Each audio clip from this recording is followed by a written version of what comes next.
દોસ્તો આ છોકરી તેના આશિક સાથે રંગરેલિયા મનાવતી હોય ત્યારે અચાનક જ ત્યાં કાળે તેનો પોલીસ પતિ હોય એ તરત જ ત્યાં કાળે આવી જાય છે ફોનમાં વાતો કરતો પછી પેલી તરત જ મૂંઝી જાય છે અને ત્યાં કાળે ઊભી રહી જાય અને નોકરને ચૂપ રહેવાનું કહે છે। પછી આર્યો તરત જ તેનો જે કોલ ચાલુ હોય એ કોલ કટ કરી વાળે છે અને કોલ કટ કરીને એની પત્નીને બોલાવે એટલે એની પત્ની પાછળથી રાડ પાડે છે।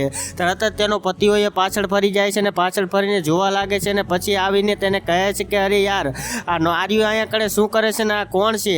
ત્યારે પેલી કહે છે કે આર્યો આપણું થિયેટર હમું કરવા માટે આવ્યો છે, ખરાબ થઈ ગયું છે ને એટલા માટે મેં એને અહીંયા કડે બોલાવ્યો હતો અને એ પણ ખરાબ થઈ ગયું છે કે દિવસનું। ત્યારે પેલો કહે છે કે અરે યાર પરસો તો તેને મેં સમૂહ કરાવ્યું તું હમણાં જ ને પાછી તું કહે છે ખરાબ થઈ ગયું છે, આમ કેમ કરેશ તું। ત્યારે પેલી કહે છે કે અરે ખરાબ થઈ ગઈ એવી વસ્તુ રહીને ઘડીકમાં ખરાબ થઈ ગઈ છે એટલા માટે આર્ય મેકેનિક છે એને મેં સમૂહ કરવા માટે બોલાવ્યા છે। ત્યારે પેલો તરત જ સમૂહ કરવા માટે જતો રહે છે ને પછી આ બાજુ શેરીઓ સમૂહ કરતો હોય પણ પોલીસવાળાની ધ્યાન હોય તેના ઉપર હોય છે ને બધું જ જોતો હોય છે। થોડી વારમાં એની પત્ની પણ એની પાસે જાય છે પણ પોલીસવાળો પાછળથી એની પાસે જાય છે ને હવે આગળ થયું એ જોવા જેવું છે। પણ એ જોતા પહેલાં રામ ભગવાનને દિલથી માનવાવાળા વિડીયો પર એક લાઈક કરી ચેનલ સબસ્ક્રાઈબ કરી દો, કોમેન્ટમાં જય શ્રી રામ જરૂરથી લખતા જજો। લાસ્ટો મિત્રો એવું થાય છે કે આર્ય પોલીસવાળો આ બંનેને રંગે હાથ પકડી લે છે ને પછી મિત્રો ગુસ્સે થઈને એની પત્નીને ઘરની બહાર કાઢી મૂકે છે।